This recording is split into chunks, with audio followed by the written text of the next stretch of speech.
Hello, and welcome to Coping with COVID, a podcast and video series jointly produced by the Bolch Judicial Institute of Duke Law School and the American Law Institute.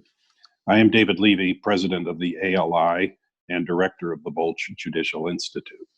Today, we shift our attention from one pandemic to what might also seem like a plague, the plague of excessive force by police officers. This is an old and long-standing problem, receiving new attention in the aftermath of the death of George Floyd under the knee of a Minneapolis police officer.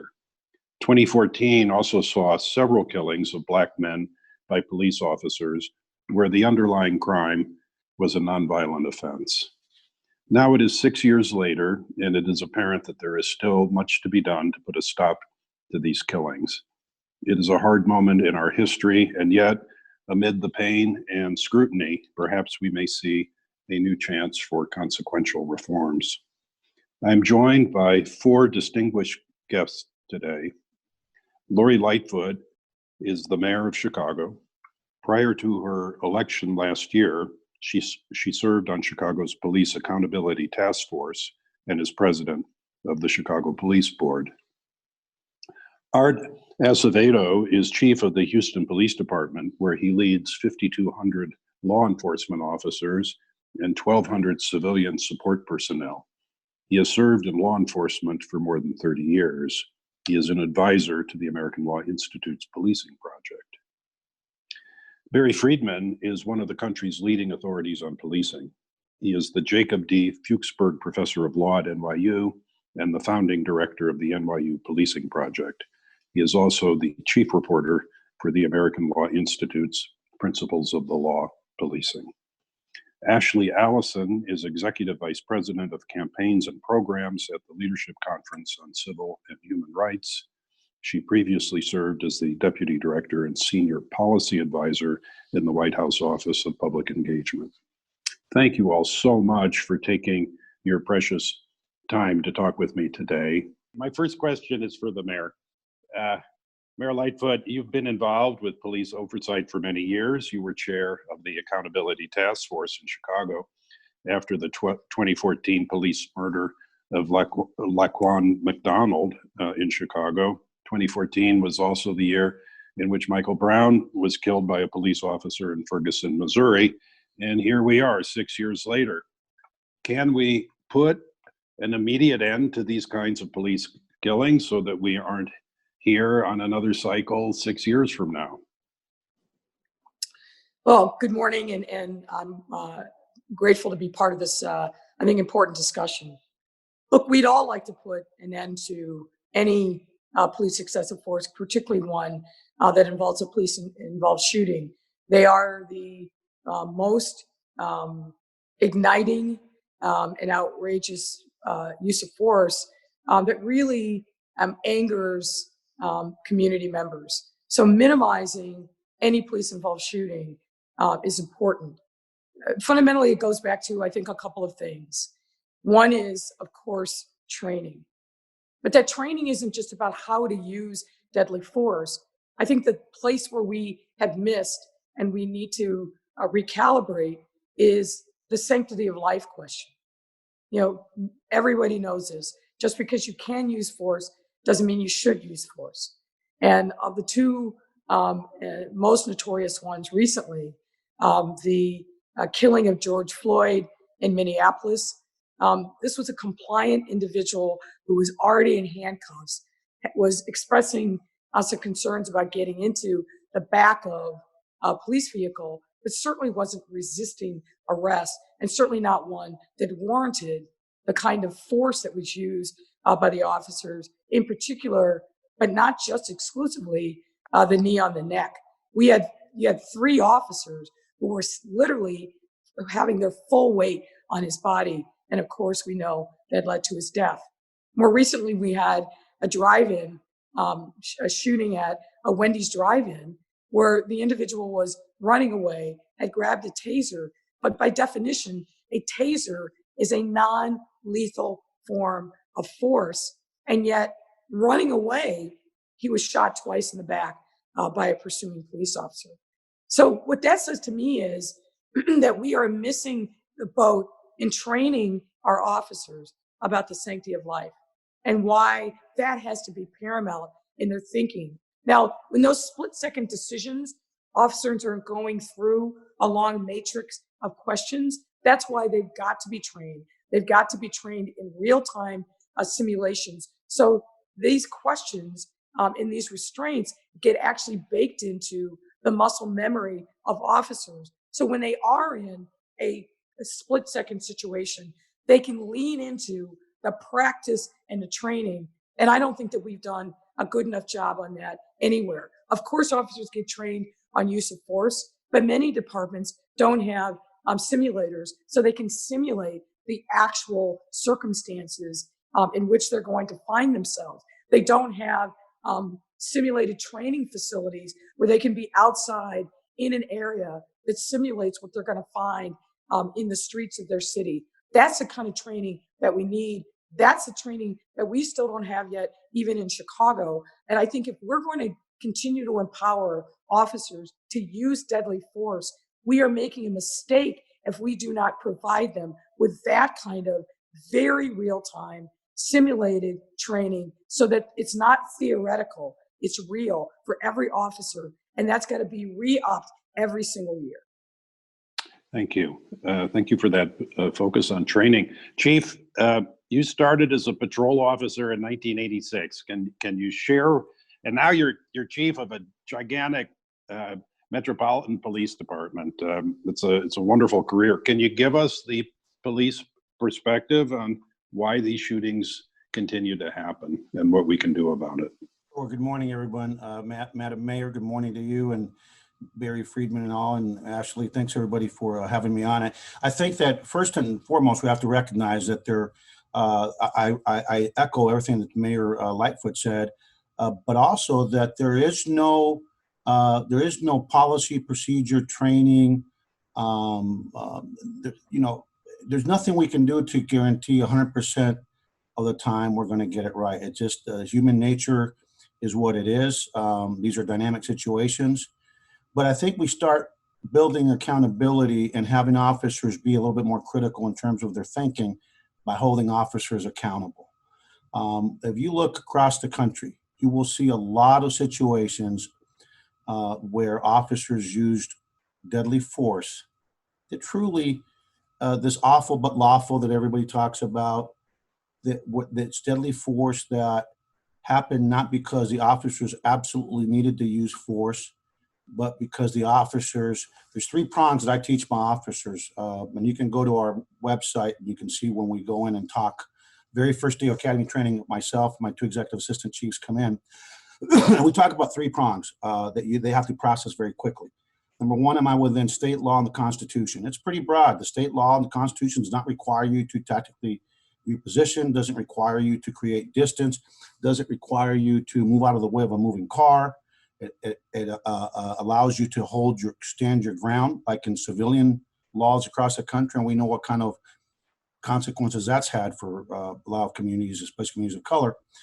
And the second prong, and the only required prong that they have to worry about, is departmental policy. Departmental policy in most progressive departments is more restrictive.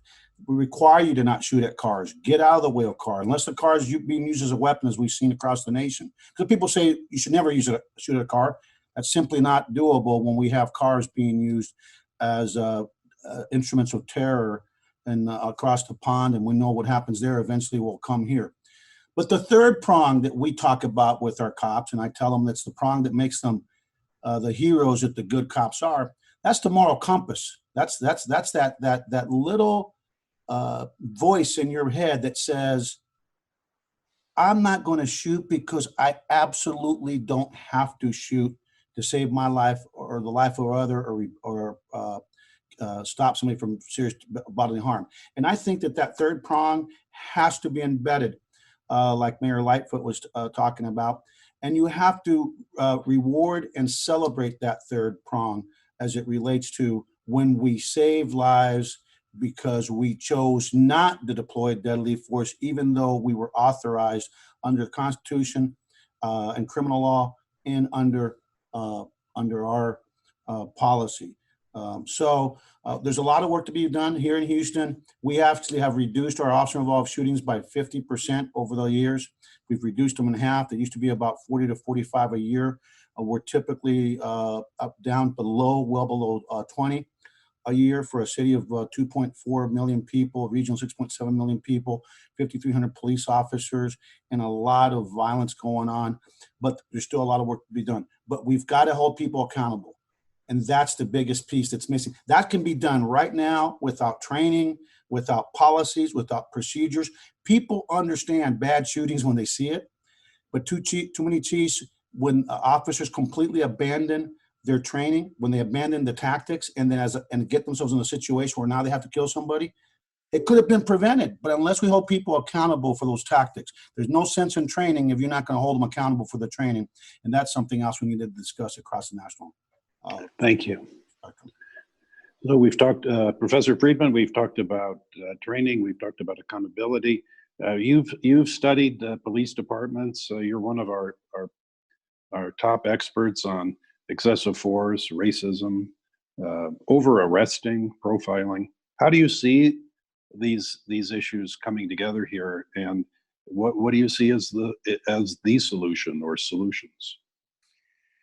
So I'm going to agree and disagree with the folks who've spoken so far, the mayor and the police chief, who are friends of mine. I think that they're focused in the right place, but there's a critical element of this that we need to pay attention to. So everyone talks about accountability. It's exactly the right word to use in this space. But I think what we sometimes do is think of policing as being different than the governance throughout the rest of the country. So on different subjects. So, whether it's a zoning board or nuclear energy or, any environment, anything that government does, there's a model of governance that sort of falls apart around policing. And that's the thing that we need to focus on thinking about. So when Chief Acevedo is talking about accountability, he properly is talking about holding individual officers accountable. And we call that back-end accountability. Something's already happened. But what's often missing in policing is front-end accountability. And his remarks actually underscored that in a beautiful way that I think also emphasizes the importance of the ALI project. So he said, there's three things you got to think about. The first thing is the state statutes, the state law, and the Constitution, but they're pretty broad, he said. They allow a lot of things that his own department policies don't permit. And he's right about that. And what we need to do is think about what those laws are that operate, that govern what happens. And it ought not, in my view, though department policies are incredibly important, but it ought not to just depend on what any given department decides will be their policy. The things that he's talking about, de-escalation, being thoughtful about shooting at vehicles, using time and cover, those should be the law all over the country. And then if we had a stronger front end, then you get a transmission belt that we call government, which is you have a set of policies and rules. Then, like the mayor said, you train to it because that's what you train to. You don't train in the abstract, you train to what the law and policy is. And then ultimately, it is easier to hold people accountable because everybody knows up front precisely what the rules are that are going to be applied. People say all the time, and I've heard a lot in the last few weeks, that culture eats policy for lunch or breakfast or whatever meal that it's eating it for. But the fact of the matter is that's pervasively true throughout the world. We all live in cultures. The way we deal with culture is we regulate it. We have laws and policies that we then apply, and people have to learn that that's the word compliance gets used around policing, but compliance is kind of the buzzword throughout the ALI and the world now, in the corporate context anywhere, which is you have a set of rules and policies, and then you ensure compliance around it. And just to add one last word, we've talked about the killings in Minneapolis and the killings in Atlanta, but there's also Breonna Taylor, which was a SWAT raid gone terribly bad. That's just like another area that's unbelievably underregulated in this country. And there's a role for tactical teams to be used, but that is like the most intense, deadly force that we use in this country. And the idea that it's not regulated at the state level in every state of this country is simply inconceivable to me. Thank you, Barry. Ms. Allison, the Leadership Conference has had a focus on policing. In the last few weeks, we've seen what would appear to be very strong public support for policing reform. What are activists and advocacy organizations like yours attempting to accomplish in the near and the long term? Well, good morning, everyone. Thanks for having me. So the Leadership Conference is a coalition of over 200 civil and human rights organizations. And you're right, we have seen a groundswell of public will to change policing reform over the last couple of weeks. But 2 years ago and many years before that, we were working on these issues because while George Floyd and Breonna Taylor and Rayshon Brooks are in the news now, there were names before Michael Brown, that police violence was taking its toll on Black and Brown communities. This does feel like a watershed moment where we could have sweeping police reform that we haven't seen in this country, particularly on the federal level, for over 30 years. And while the Justice in Policing and Safety Act, which is something that we've been working very closely with members of the CBC and the House in the Congress to pass, that won't stop police violence if we don't change the hearts and minds of how people see Black and Brown bodies in this country. And while I protest, while I talk to friends that are activists, while I talk to people who work in Washington, D.C. and who are advocates, I believe it goes back to what the mayor said in the beginning. It is about the value of life and dignity and humanity and how people see each other, whether you have a uniform on or you don't. We saw protesters met by people who were white supremacists, not police officers, who were met with rifles and guns and saying that, who were mocking how George Floyd was murdered in this country. And that's just unacceptable, whether you are a law officer, someone in the law enforcement field, or whether you're just someone living in this country. We cannot tolerate that. And so the conversation, I always say that the way we will change this country is through people, policy, but public will. Some would say that when Black Lives Matter started to trend after the death of Michael Brown and really started because of the death of Trayvon Martin, that the world was changing. And yet we saw month after month, Eric Gardner, Tamir Rice, Laquan McDonald, all the names to Sandra Bland, Alton Sterling, Philando Castile. And now that was just in 2016. Now we're in 2020, and there were so many names, and there are so many videotapes that we have never seen, and we may never know their names. And so we are just saying enough is enough. I know, hopefully we'll get into the conversation about divest, reinvest. We are not saying that law enforcement does not have a role in this country, but the way they show up in communities needs to be addressed. So I want to just quickly talk about what the Justice in Policing Act covers. There's 8 prongs to it. It's saying that there needs to be a standard use of force so that law enforcement across the country understands what type of use of force you should use and when you should use it. We should ban chokeholds. We should have banned them before Eric Gardner. We should have banned them after Eric Gardner. And we definitely need to ban them after we saw the murder of George Floyd. It's talking about ending racial profiling and religious profiling, having a registry around police misconduct across the country so that if one law enforcement officer does something in one community, they aren't able to easily transfer over to another after being terminated from one police department. It talks about making it easier for the Justice Department to bring charges. When I worked at the White House, people were so frustrated because we had a Justice Department under President Obama's administration that had the authority to go in and investigate law enforcement agencies, but they didn't have the authority to charge and actually find a conviction. So we're saying that changes need to be made to the 242 statute. No-knock warrants need to be eliminated. Qualified immunity needs to be addressed, and then demilitarizing police officers. We have seen the overuse of force when people are protesting. We don't think these are radical changes. These are baseline changes that can make communities safer. And I'll add one more thing. A couple years ago, we put a report out and toolkit to help guide communities leaders called The New Era of Public Safety. It's about reimagining what life could be like living in this country with law enforcement and Black and Brown people not having to be afraid to live their daily lives. Thank you. Thank you all for those very helpful, perceptive opening remarks. Let's drill down a little bit on some of these issues. Mayor, I'll put this to you, but this is for the entire panel. Some of these killings involve volatile family disputes, homeless persons, persons with mental illness or drug addiction. Um, are th- do we want our police to handle these kinds of calls and situations? Are they trained for it?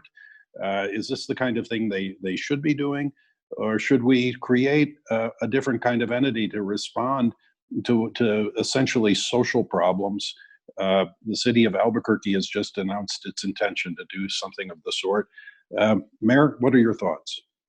Well, I think picking up on one of the last comments that Ashley made, in a world in which we do not properly invest in communities that are suffering, whether it's investments in healthcare, mental health, jobs, grocery stores, the kind of things that we know are essential to lead healthy, vibrant lives.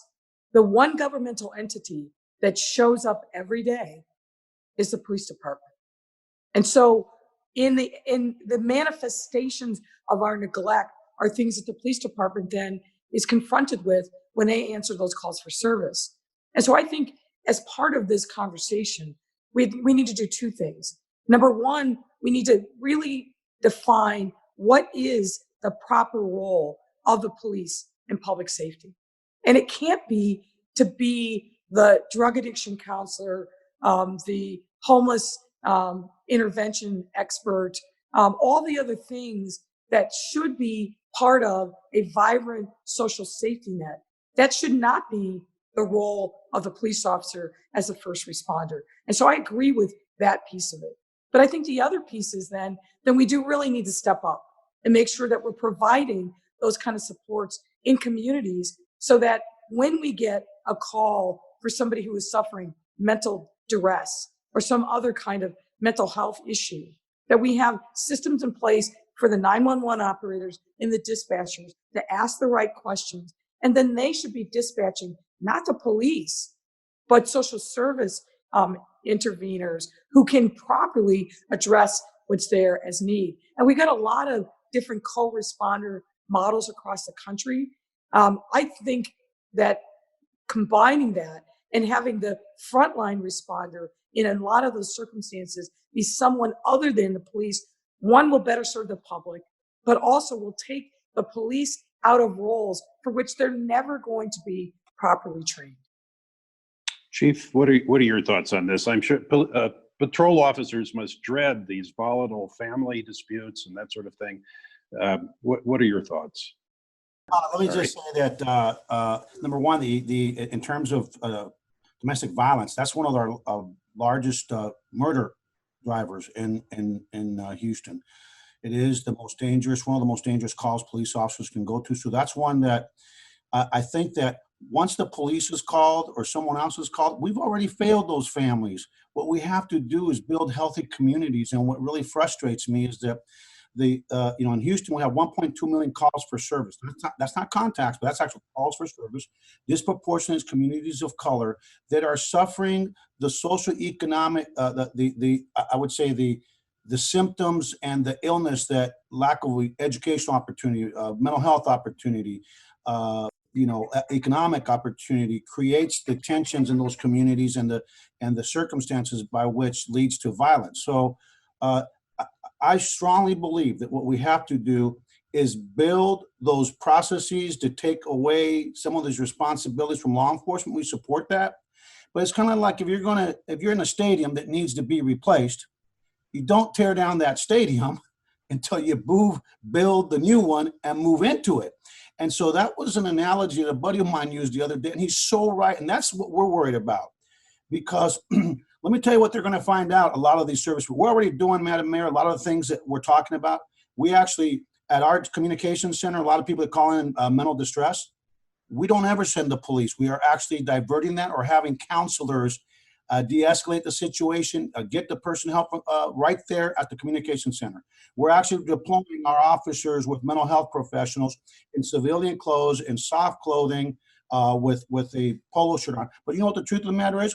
There's not proper funding to expand these programs. The Houston Police Department Homeless Outreach Team, last year we transitioned because in order to get people off the streets, you know, a lot of them have addiction and they have mental illness, and you never know which one came first, the addiction or the mental illness, because they intersect.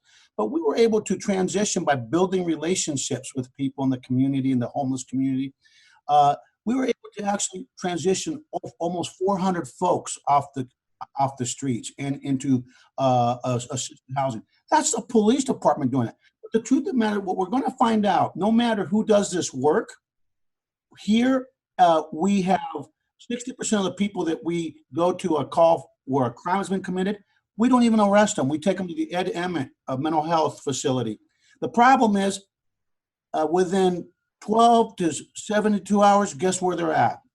Back on the street. So no matter who handles it, when the need comes up out in the community, we're going to find out that there just isn't the infrastructure and the long-term investment to deal with the long-term treatment that those folks need. So there's a lot of work to be done. And to Ashley's point, I think that what's giving me hope is that the conversation is not just about the police right now. People are finally realizing, Black, brown, Hispanic, rich, poor, that we've got to invest in communities that have been neglected That's right. for generations. And until we make those investments, I don't care what you do with the police, you are going to have tragedy and injustice because the underlying conditions leading to these conflicts have not been addressed. So, Barry, let me ask you this. As a structural matter, well, let me just back up. So many of these cases seem to originate in what we might describe as a petty offense. It's a traffic stop, but not a DUI. It's not a threat. It's a $20 bill that may or may not be counterfeit. It's a pack of cigarettes, or it's a pack of small cigars, something like that. These are quite minor sort of interactions, shoplifting at a retail level. No one should get the death penalty for such things. The police respond, and then they arrest, and it's during that arrest that we get these killings. Should they be making arrests? Or should they even be responding to these, what we might call petty offenses? What about the summons or a citation? I'm not suggesting that we ignore petty offenses, but do they call for arrest? And I'll just tell you as an aside, I did another one of these programs with some of our state chief justices, and they are very keen during this period of the coronavirus not to have the police bringing in people for detention in the city and county jails where they might be in danger of contracting the virus or spreading the virus. So why are the police continuing to arrest for nonviolent minor offenses? Barry. So, you know, we've sort of done two things wrong as a society, and everybody else has alluded to this. Ashley brought up the phrase reimagining. We have a project at the Policing Project at NYU called Reimagining Public Safety. And it's actually trying to do, to take apart what it is police officers are asked to do all day long, and then to ask who's the right responder and what's the right response in all of those different situations. And instead, what we've done is we have kind of a one-size-fits-all idea, which is that somebody calls and we send an armed officer. And that's, you know, we've just done that forever. And as the rest of society has specialized, we have simply not done that around policing society, which is, you know, a broader word than the police. It's just how it is that we deal with things that happen out on the streets. And so we do need to rethink that in a pretty profound way. I recently had an op-ed about this in the Wall Street Journal. So the other thing is that we really need to think about the rest of government beside the police. And I think this is what, you know, the mayor and the chief have been getting at, and Ashley and I as well, which is that, you know, I'm watching everybody point fingers at the police, and I don't think anybody on this call is going to argue that it's inappropriate to point those fingers, but it does, I reflect on politicians pointing those fingers when I want to know where they've been for the last 5, 10, 15, 20 years, because the conditions the police are dealing with were not created by the police. The police didn't decide to defund mental health in this country. The police didn't decide to take resources away from dealing with people who lack shelter. The police didn't decide that, you know, we're going to have a war on drugs, and we're not going to avoid substance abuse help to people. It was the rest of government, and all of a sudden the rest of government's had this great awakening, which I think is important, but they ought to be reflective about the broader panoply of what we're offering people in society. I want to zero in on something that you said, though, because I think this is what rethinking and reimagining has to be about. You know, one of the areas we decided to focus on at the Policing Project is traffic. There are lots of people focusing on substance abuse and homelessness and mental illness and novel things happening, but there's very little attention being paid to just the most common thing that the police do, which is traffic enforcement. Now, traffic enforcement has an important role in public safety, as many people die on the streets every year, as die from gun violence. And on the other hand, lots of things go wrong with traffic enforcement: racial profiling, fines and fees enforcement. It's dangerous for officers and for individuals. And so, you know, rather than pointing fingers, what we ought to do is be reflective and contemplative and to try to learn and figure out how can we achieve optimal social outcomes. And that's just not what we've done in society. Instead, we've been like, you know, call 911 and send a cop. So what I'm wondering, and maybe it's naive, and I'll maybe put it out there to the mayor and the chief just to respond to this. Suppose you were to say, issue an executive order, mayor or chief, you put it into policy, and you just said officers may not arrest for nonviolent petty offenses and for traffic offenses that do not affect public safety, at least pose no immediate threat. You just may not arrest. You can issue a citation or a summons. Would that avoid, at least in the short term, might that stop this cycle of killing and shooting and choking and et cetera that we see that leads to these tragedies? I'm happy to go first. I really think the premise of your question is not quite right. You think about some of these circumstances, and I'll relate one that happened here in Chicago. We had an individual who was jumping between trains, which is very dangerous and unlawful, but it's a petty offense. The individual was found by our transit police. They had him outside of the train itself, but in the train station for reasons that, again, don't make sense to me. They were trying to put him in handcuffs, and he was resisting, but he wasn't fighting. He just didn't want to be handcuffed.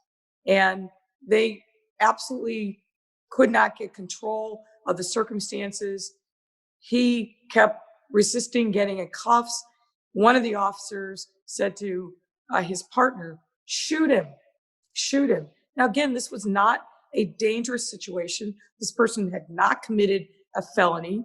And so then when he heard that, he fled up the escalators onto the street.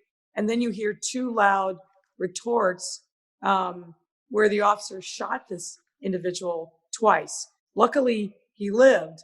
But you think in that circumstance, what went wrong there? And it's similar to Sandra Bland, similar to other circumstances. So the issue isn't so much should they arrest. The issue is proportionality. In a petty offense, what is the proper response? And why is it that the training that the officers had didn't lead to a different or better result? Same thing with Rashad Brooks in Atlanta in the Wendy's drive-thru. Those officers spent a half an hour talking to this man. And suddenly, somehow, it escalates to the point where they're rolling around on the ground with him. Something is breaking down in these circumstances. And I don't think arrest, non-arrest is the issue. It's the training about how to come in, not at level 10, but with an eye towards de-escalating circumstances that are petty and that really don't warrant a whole lot of police interaction, whether it's a ticket or otherwise. And that's, I think, where the training again comes into and has failed in a lot of these circumstances. But I will also tell you your question of, hey, petty offenses, no arrest, period. In many neighborhoods in my city, that are incredibly plagued by violence. If we were to say, no, anything that isn't a felony, you may not arrest, the worry I would have is how that would actually get interpreted on the street. And people who are causing harm in communities, they are very sophisticated about what the instructions are that are given to police officers. We saw that during COVID-19, where officers were very reluctant to put hands on people. Obviously, that dynamic has changed over the course of the last 2 weeks, but people who are causing harm, they knew exactly that they were never going to get arrested, that they were never going to be held accountable, and they felt like they had full control and dominion over the streets. So striking the right balance in circumstances that are unique, I think, is important. But fundamentally, if you look at these high-profile circumstances, and there are probably thousands of others that we don't know about, what it really comes down to is common sense and judgment about how to handle something that truly is a petty offense. Art, you agree? What I love about Mayor Lightfoot is she speaks very similar. Her views are very similar to Mayor Turner. And I've been a police officer for 34 years, and I've worked East LA, Central LA, South LA, here, Houston. Here's what people don't realize because they don't spend enough time in the community, not the community of 10, which is that's a term I've coined over the years, where it seems like it's the same people that come to City Hall speaking about the community. And when you look closely, they don't live anywhere near the communities that are being impacted by these issues. But sometimes policymakers think that they represent the values, the views, and the priorities of the communities that they're speaking for. One of the number one complaints across the board in the communities, even with the most violent crime, is actually traffic safety, traffic enforcement, because folks don't like the speeding cars and the peel outs and people acting the fool, and all these poor communities want to live in peace and in safety, whether it's from bad policing or people that don't respect the streets. And I think Mayor Lightfoot hit it on the head. It's not. By the way, I'm going to pick on the lawyers, and I can't remember if Ashley and David, you're lawyers or not. Lawyers have made it very difficult. Because right now people are saying, well, let's look at Atlanta. We have a gentleman that's allegedly under the influence, and I think we're going to find out he was. This call happens every night across the country, because if you all remember when you were young, if you had a couple of cocktails on your way home, what would you go? To Taco Bell, you'd go to the drive-thrus, and people that are under the influence, they fall asleep. Why do the people call us, the managers? Because sometimes people, when they're under the influence and you wake them up, guess how they react? Violently. They're not trained to deal with that. And so in my city, they were saying, well, why don't they just impound the car or just lock the keys? There's something called a special relationship that we form as police officers when we come in contact with somebody. And if we let somebody opt out of that arrest and then they go home, even if we impound their car, what's to stop them from getting another car? And what people have to realize is that every action we take has a consequence, and sometimes unintended consequences that we're all going to pay for. So here's what I think about policing and what's happened. We have criminalized childhood in this country. We have criminalized adolescence. When Richard Quintero mentioned my mama in the 9th grade, he got punched in the nose. Well, what's happened since I was in the 9th grade, that same punch today in too many communities doesn't lead to the counselor, an apology, after school detention. It leads to a criminal summons. But we are hiring police officers that have never been in a fight. My God, if that tased, when I was a young cop, and even as a fat old man, if somebody resisted arrest, you had to be explosives, take them to the ground, handcuff them, you're done. But we've lost those skills because we have no communication skills. People don't talk anymore. We have got to deal with a lot of issues because the pool that we're getting cops from, they've never been in a fight. They're afraid to hurt people. So instead of just quickly getting the use of force over with, taking somebody down, handcuffing them, and doing it, they sit there and they just, I don't know what the word I want to use, but I know it wasn't appropriate. But the truth of the matter is there's a lot of work to be done.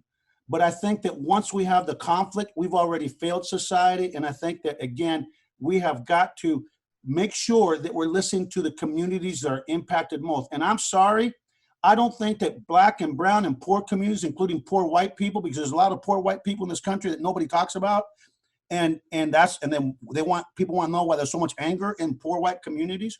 They should not have to give up safety and security in order to get all the other opportunities of other communities. It should not be their either or proposition. And I think what COVID showed the world, that when COVID-19 impacted black, brown, white, north, south, east, west, rich, poor, the Congress overnight printed trillions of dollars. I want you to imagine if we would have spent trillions of dollars dealing with housing, dealing with addiction, dealing with public health, dealing with mental health, dealing with jobs programs.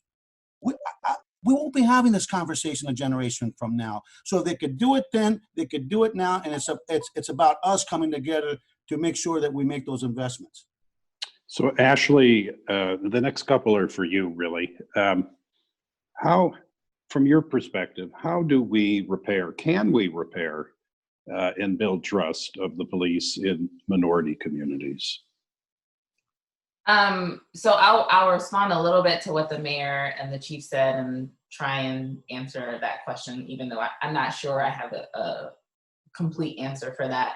I do think that, we talked a lot about escalating versus de-escalating versus engaging. And I think it is how you show up in the moment of the kid jumping the train. Are you showing up to be a guardian? Are you showing up to be a warrior? And that really does matter. When you wake up one day and you're in a bad mood, it changes how you sometimes have conversations with people at your office that day. And then you're like, oh, I'm sorry. Luckily, I don't have a gun that if I had the authority to, sometimes when I'm mad, to use it if it escalates in a certain way.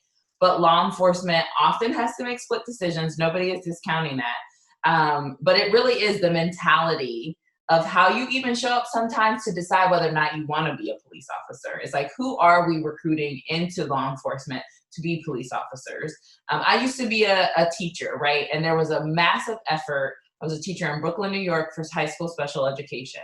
There was a massive effort to recruit people who wanted to come in and teach kids and didn't have preconceived notions about the neighborhoods they lived in, about their disability. But there hasn't been a really effort. It's like, if you become a police officer in a Black community, it's like, oh, now, I got to put you over here in the friend category because that's just the way culture is experiencing law enforcement right now. And I'll just share this anecdotally. My grandfather was a police officer in Youngstown, Ohio, where we're from. I'm not old enough to remember this incident, but I do know the guy who he changed his life. He was the quintessential community police officer, walking around town in his car. Everyone knew him and who he was. And he encountered a young man one time that had some drugs on him and took him down to the station, but didn't process him. Took him down to scare him a little bit, tell him like, this is what's possible. But then said, I don't ever want to see you again. Did the speech, like, turn your life around. I'm going to check on you. I'm going to call your mom. I'm dropping you off back home. That man is in his 70s now and is still friends with my father because he changed his life, right? Now, Youngstown is a lot smaller than Chicago and Houston, but there is something that you can interact with a person who is about to make a mistake, and you can say, not on my watch. You can say, you're going to make a mistake and I'm going to persecute you and put you in jail and change your life drastically. Or I'm going to see you as a person and give you the opportunity to make a mistake. And I think what's so frustrating to me is, if we are honest, if we would have saw the video of Rayshard Brooks, and that video would have come out before George Floyd was murdered, the discussion about him would have been different. Because Black people and brown people and poor people often, but particularly Black and brown people, don't have the privilege of making a mistake.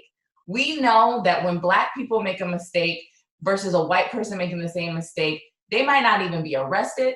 They definitely probably won't go to jail. And if they go to jail, their sentence won't be as severe. We just know that. We have the statistics to show that.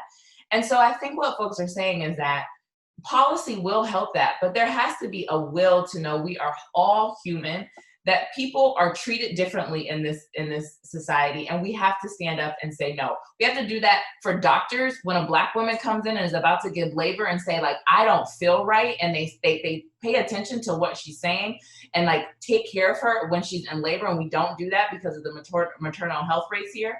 When somebody is saying, like, my kid is having trouble reading in school, and we give them the right attention, we don't say they're stupid and just hold them back, we give them the services they need. And when a person is drunk in a drive-through, the ability to make a mistake. I know so many of my friends that have DUIs that are white and Black who aren't dead, who aren't in jail, who are doctors now. And it's just about what everyone should have the privilege of making a mistake.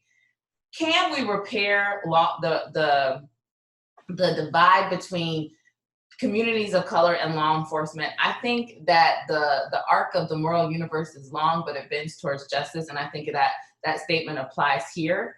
It is a long road ahead. I saw the video of Chief Acevedo marching in the protest. That is a step forward, but that is not going to heal the wound. It will be the day when we don't have to see another Black person murdered on television, known, or whether there's a video or not. It will be the day when we don't, Atiana Jefferson that happened in Texas, or Sandra Bland, or Breonna Taylor doesn't happen. We want people to stop being killed. That is the day that trust between law enforcement and communities of color, I think, will ultimately be resolved. I know when I am in distress and I need help, I call law enforcement. I rely on them. I know, though, that sometimes when I was told I needed to wear a mask every day, I was afraid. I have changed my lifestyle since COVID, making sure I don't walk on the streets wearing a mask at night. I shouldn't have to live like that. And I do it not just because of law enforcement, but I do it because of the Amy Coopers of the world who will call because I live in an affluent neighborhood and think I don't deserve to live here. So there are multiple layers to this conversation. I don't think law enforcement is going to be the one antidote to solve it. I think this configuration where we have political public officials like the mayor, law enforcement, academics like yourself and Barry, and advocates like myself here will be a part of it. But one thing I think is missing, I consider myself an advocate, is we actually don't have, to Art's point, we don't have a true activist right now on this call. As much as I would like to see it, I have only been to a couple protests. There are people who have been in the streets every day fighting, and we need them too. We need them to be a part of the conversation. We can't roll their eyes when they say things we don't agree with, because that ultimately will be a part of the change. So I'd love to, if I may, just echo two things that Ashley said. So the first is, she's right about the activists. And I know that there are many things that the activists have said that alarm folks. But the fact of the matter is, we are seeing rapid change of a kind that we have needed for a long time. And it is happening because of the street. I had a student years ago who did a study of what motivates legislative bodies in the policing space. And it was two things. It was court decisions that forced them to do things. And it was salient moments. And this is a salient moment. And it is causing us to get a lot of reforms that we've long needed.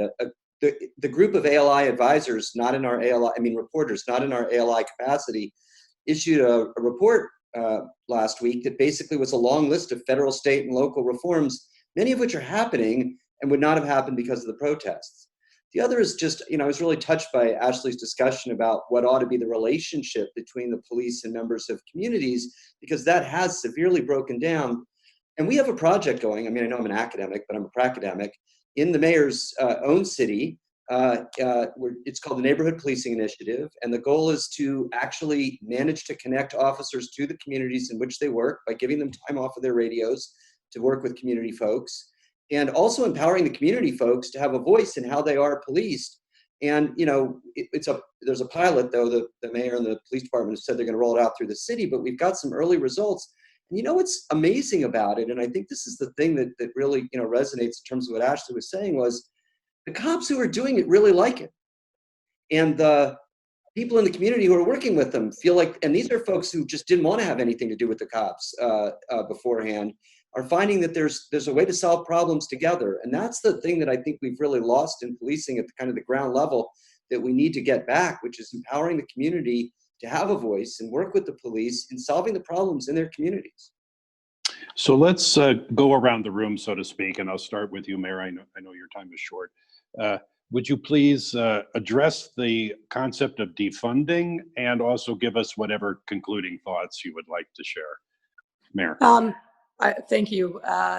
Look, when I hear these cries for defunding, what I hear is we feel like we have been neglected, that we haven't gotten the kind of investments that we need. And it goes back to many of the things that we've talked about today, and I agree with that. But the practical effort of defunding, because some people who say defund, they say, no, we mean defund. We do not want more money going to police. And what I know in Black and brown neighborhoods in my city, not having a police presence would lead to total chaos. Now, some will say, well, yeah, but you've spent all this money and communities still aren't safe. But the reality is, police are making a difference in addressing really, really violent areas of our city. And the absence of any meaningful police force, we know what that looked like. We saw a glimpse of that through COVID. And while we would have expected the violence rate to go down in our city, when the police pulled back, it went up.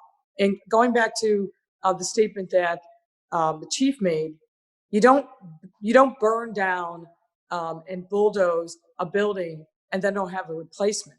We have to be thoughtful in thinking about how we transform public safety in areas, particularly where the police shouldn't be the first responders, maybe not even respond at all. I think that's a conversation absolutely worth having. But the other thing I'll say, and these conversations around defunding never get to this point, in many police departments across the country that have historically locked out Black and brown members, where communities are saying, we want the police force to look like us, to be more representative of who we are. Those efforts have really taken place in earnest over the last 5 to 10 years. If we defund the police, literally, that means we're going to be getting rid of police officers on the basis of reverse seniority, which means we're going to be gutting our diversity that's taken us long years to build up. So there's a host of reasons why literal defunding doesn't make sense to me. But really, I support, and we've been doing that in Chicago, of investing communities in ways that we really haven't done in decades. And I think the last thing I will say, because I do have to sign off, is this. This to me is a moment where we listen first. What we've seen, unfortunately, is too many politicians pander to the crowd and react. But if we're going to really make meaningful, thoughtful change that'll stand the test of time, we need to listen first. And then we need to act with intentionality. And there's a lot of good, I think, expert testimony, expert thoughts from people of all stripes that are informing this conversation. And yes, we need to have a sense of urgency because the status quo clearly has failed.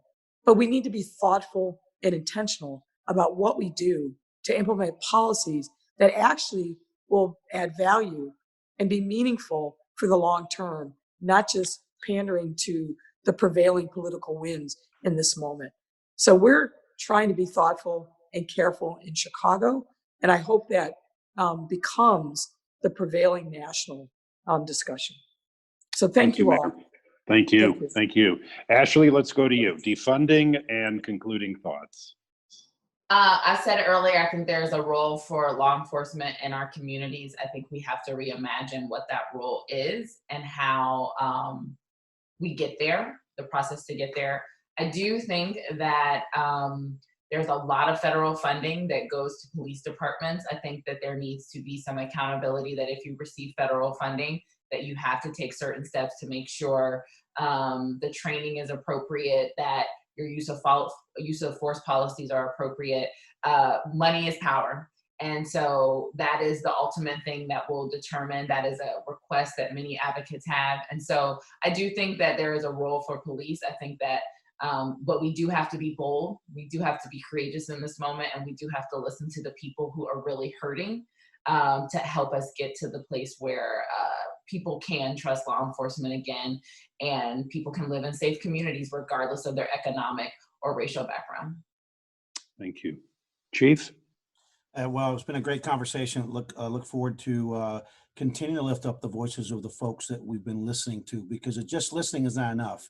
Listening has to turn into action. Action has to turn into results. So we are going to be that voice for these young people that we've been marching with. But let me just address two things real quickly. The funding I've already talked about a little bit, but no one's talked about the militarization, demilitarization. A little bit actually did.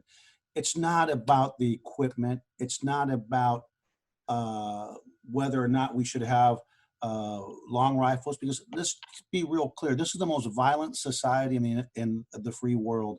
We have weapons here, really bad actors and sometimes crazy people. That just think back to Dayton, Ohio, last year, where a madman with hate in his heart, whatever was his problem, I think murdered 9 people. That was the night when we went to bed thinking about El Paso. We woke up the next morning with Dayton. That man was about to enter a very crowded bar with a assault rifle with a 100-round drum magazine. And it was a Dayton police officer with a military-style rifle that was able to end that threat before that man killed somebody. The other thing that people don't like are the armored vehicles, because they are military. But the only offensive capability of those vehicles is to run somebody over. You can do that with a car. You can do that with a bicycle. You can do that with a horse. We had that one incident here. But those, think about what those are for. They're used, if used properly, for citizen down in an active shooter situation rescue, officer down. And then I'll never forget, last time with the Obama administration, we were talking about these issues. I had a press conference with Michael McCall, the chairman of Homeland Security on the House side. And I said, come on. And I was in Austin at the time, Austin, a very progressive place. I said, let's have a press conference at my SWAT office. I want to talk about this issue. And I talked about the MRAPs, those big old things that they brought back from Iraq. We, the American people, already paid for these. And I said, what people don't realize that, again, in rural parts of this country where help is far away, they are high water rescue vehicles, and they're vehicles that have capabilities to go out and find people. With global warming, this is going on more and more. Here in Houston during Harvey and Imelda, we're using these military surplus vehicles to rescue the American people. And so, to Ashley's point, it's not about what equipment you have. It's not about what funding you get. It's about the policies, the procedures, the training, the oversight, the command and control. You've got to be transparent in how you're going to use it. You've got to be consistent in how you're going to use it. And you've got to demonstrate to the administration that's giving you this equipment and this funding that you have all the systems in place to ensure that they're used only under the right circumstances. So I look forward to, again, lifting up my voice on behalf of the people we serve and the men and women we lead. Thank you all. Thank you, Chief. Barry, concluding thoughts. Sure. So, I guess there's 3 things I want to say that respond to the collection of things that others have said. I'm sympathetic to the argument that there's a role for this sort of equipment that the chief is talking about. But one of the things that we all ought to realize about the defund movement or the abolish the police movement is it took a lot for society to get to that point. And it took a lot of bad policing to get people to say, we actually want the police out of neighborhoods that have issues with crime and violence. And so the problem we have is that there's just been this huge loss of trust. And the question is what regains it? And we have to be thoughtful about that. The second is a technical legal point, but I want to make it because, I know Ashley's on the Hill and people are talking about the federal government effecting change. And everybody talks about conditions on spending grants. And I just want to urge everybody not to forget Section 5 of the 14th Amendment, because on issues like use of force and racial profiling, I think there's cause for the Congress to actually step in aggressively and say, this is the way things are going to be throughout the country. We don't even have to tie it to national grants. And finally, at a moment where people seem very much at loggerheads, I want to at least try to make a point of connection, which is there is a way in which the very strongly worded defund movement shares a lot of commonality with what a lot of cops would say. And we ought to seize on that commonality and make it work. and it's been an underlying theme in this entire conversation, which is that in the defund movement, people feel that resources have gone to the police when other responses were appropriate to very serious social problems. And the police would be the first to say they are not the ones to be responding, or at least primarily responding to those social problems. So now is the moment to actually hear from the protesters and the police and start to think about what a different world looks like in which we are not simply using this one-size-fits-all armed response to all the problems that society faces. Thank you. Thank you, Barry. Thank you all. That was such a great conversation. Thank you for sharing your wisdom and your knowledge. The challenges that you face in your work and that we are now facing as a country are so complex and difficult. How fortunate we are to have people like you addressing these challenging and tragic problems and circumstances. A lot is riding on how we handle these issues, including the realization of our hopes for a justice system that protects and serves all Americans. We certainly wish you well, and we look forward to being of service, of finding ways to serve you and your efforts in these respects. This has been Coping with COVID, a podcast and video series produced by the Bolch Judicial Institute at Duke Law School and the American Law Institute. I am David Levy. Thank you for joining us.